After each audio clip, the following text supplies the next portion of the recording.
This is a fan-generated show.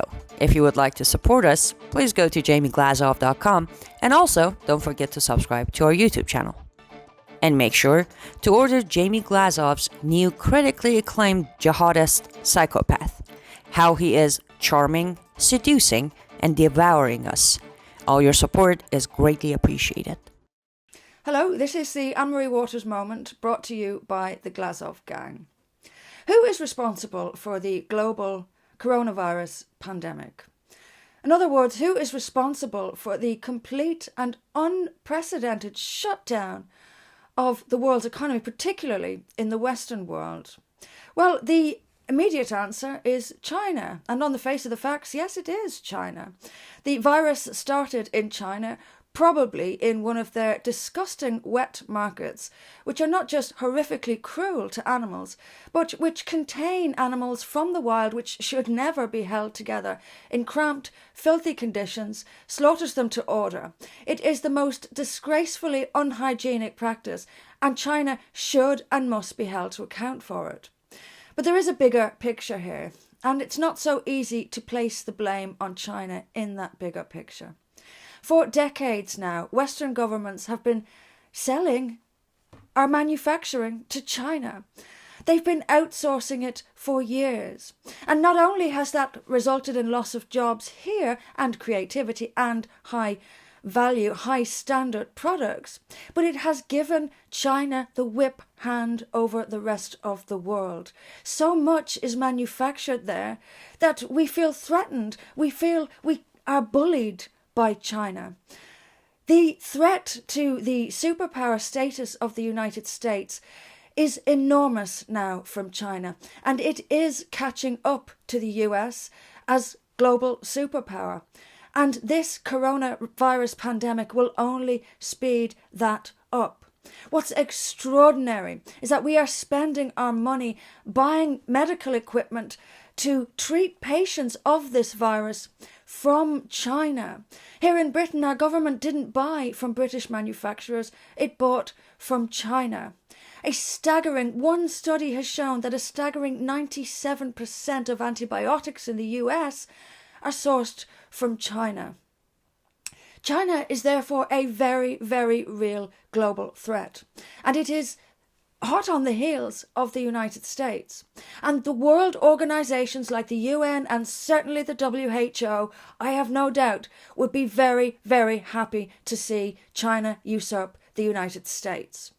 Coming to the defence of China, pretending that China had nothing to do with this, is the WHO, Western politicians, and of course our old friend, the corrupt, anti-Western mainstream media. They too are covering up and watering down and shying away from China's role in this because they prefer China to the United States. They would rather the world was led by a tyrannical, communist, unelected, brutal dictatorship than by the United States of America. Now, for all its flaws, just like everyone, there is no one in the world I would rather see as world leader at this time than the United States. I most certainly don't want it to be China. But our own leadership is against the United States and pro-China. How can this be? Well, on an individual level for them, probably because they're getting rich from it. Also, they don't care about future generations. I certainly do.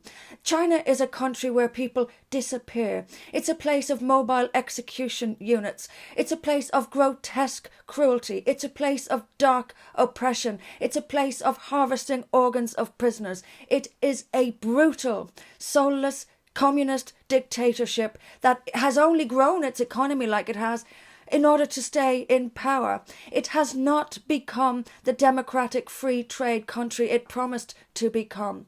And now, because it manufactures so many products we rely on, we are or feel or are acting powerless in its face. However, we are not powerless, and there is still time to prevent China becoming more powerful than the United States, because I can assure you the world will look very differently if that happens. We must continue. And one of the upsides, one of the very few positives about the coronavirus pandemic is that people are now looking at China. And this is our opportunity, the Western world's opportunity to change our relationship with China. It must, but won't, because the political will isn't there.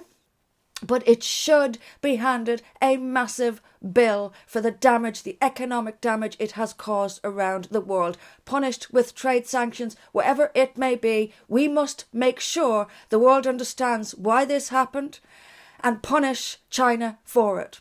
But we also have to make sure that our own people, that the Western world understands that China wouldn't have all this power if our governments hadn't for years outsourced our manufacturing in favour, getting rid of local high quality products in favour of cheap, low quality rubbish. We have got to change this. We don't need to bring all of our manufacturing home. We can have some cheaper products manufactured abroad. But guess what? It doesn't have to be in China. There are several countries who can do this. And I suggest we take our products out of China and into those countries. Please remember to support the Glazov Gang at jamieglazov.com and remember to subscribe to the Glazov Gang on YouTube. Thank you.